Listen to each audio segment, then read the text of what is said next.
Hey guys, this is Karan Binani from Mobi Scrub, and we have the Samsung Galaxy S5 versus the Samsung Galaxy S4. Now, some of them have waited for the Galaxy S5 to come out so that the S4 can go cheap and they can buy that. Or some of them just want to know whether the S5 is better so that they can just buy the S5 and how much better. Now, the price difference is quite considerable. I mean, the Galaxy S4 is for 32,000 rupees, whereas the S5 is for 51,500. So is that 20 grand worth the difference? Let's find out. Now, from a specifications perspective, the S5 is definitely faster, although both of them have the same 2GB RAM. Both of them have similar displays, it's 5 and 5.1 inches. Both of them are full HD. The camera on the S5 is considerably better than that of the S4. You've got a slightly heavier S5, a slightly thicker S5, and a better battery life. The S5 has Android KitKat running out of the box, but the S4 kind of has to be upgraded, but nevertheless, it's still out there. Both of them are running Android KitKat. But the S5 is still going to look better because it has the new TouchWiz, and we'll talk about it a little ahead in the video. The Galaxy S5 has a 16 megapixel sensor with ISO-cell technology, whereas the Galaxy S4 has a 13 megapixel sensor and no ISO-cell. Now, the ISO-cell basically means that the Galaxy S5 can now capture more light and it imparts less noise to the pictures that you take. So definitely the photos that you get with the Galaxy S5 are going to be a lot better than what you've seen in the Galaxy S4. And there is a camera review of the Galaxy S5, so feel free to check that out. Now, a real standout feature in the Galaxy S5 design-wise is the perforated polycarbonate plastic at the back, which is really soft and gives a very good feel, whereas in the Galaxy S4, it's plasticky and it's glossy, it's got high reflection, and it just doesn't feel as premium as the Galaxy S5 does. Both the devices have the IR LED on top, so you can use them as remote controls for TV channels, for set-top boxes, volume control, and stuff like that. At the bottom, the Galaxy S5 has a USB 3.0 data syncing and charging port with a cover to protect it from getting damaged by water. And the thickness of the Galaxy S5 is 8.1 millimeters, whereas the Galaxy S4 is 7.9 millimeters. So the S4 is a tad bit thinner than the Galaxy S5, but you really wouldn't feel the difference. On the inside, the Samsung Galaxy S5 is a 2800 mAh battery versus the 2600 mAh battery in the Galaxy S4. Both of them have micro SD card storage slot and micro SIM card slots. And both of them have the S-View cover option, so you can cover it really nice with the with really elegant looking covers. Now, the speaker grill on the S4 is bigger than that of the S5, and to be honest, the S5 does have low speaker volume. And talking about the material of the rear panels, the Galaxy S4 is thinner, lighter, and I don't know, it just feels a little weak.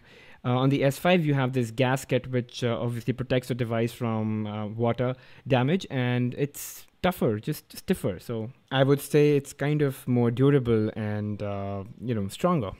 In terms of display, the Galaxy S5 has a 5.1-inch Full HD Super AMOLED display, and the Galaxy S4 has a 5-inch Super AMOLED Full HD display. Now, the difference really lies not in the 0.1 display size, but the fact that the Galaxy S5 has a brighter screen, a better color reproduction, and it just has better visibility in sunlight as well. In terms of ease of use, the Galaxy S4, because of its lighter weight, slimmer body, and a slightly small display, is a little more convenient to hold in one hand as compared to the Galaxy S5. But if you were not to compare them directly, both these devices can be operated using a single hand with absolutely no issues. And as you can see, I'm demonstrating it. I can pretty much traverse using single hand across the entire device, across the entire display. Coming to the software bit, both of them are running Android 4.4.2, Android KitKat that is. The Galaxy S4, however, needs to be upgraded, so the update is out there. What's really different is the TouchWiz on these devices. The Galaxy S5 has the newer version of TouchWiz with a slightly enhanced UI, better iconography, and just better look and feel altogether. So let's just have a look at the TouchWiz UI on these two devices, and you would see that the home screen does not really differ that much. It's more or less the same with just different widgets placed differently, and of course you have all these widgets available in both these devices. What's really different is the use of new icons and new colors in the Galaxy S5. So if I were to pull down the notification panel, you would see on the left, that's the Galaxy S5, that the icons are a lot more minimalist and simplistic in their design. They speak a different language altogether, whereas the Galaxy S4 is the usual run-of-the-mill Galaxy devices look and feel. And if I was to take you on to the settings panel of these devices, you'd see that the S5 has, again, simple design, very minimalist, and very, very colorful. It's really rich in color, whereas the Galaxy S4, it's the usual, nothing new. It's what you've seen in the Galaxy S3, the Note 2, the Note 3, and so on. Let's just have a closer look comparing the displays of the Galaxy S5 and the S4, and you'd see that both of them are very colorful.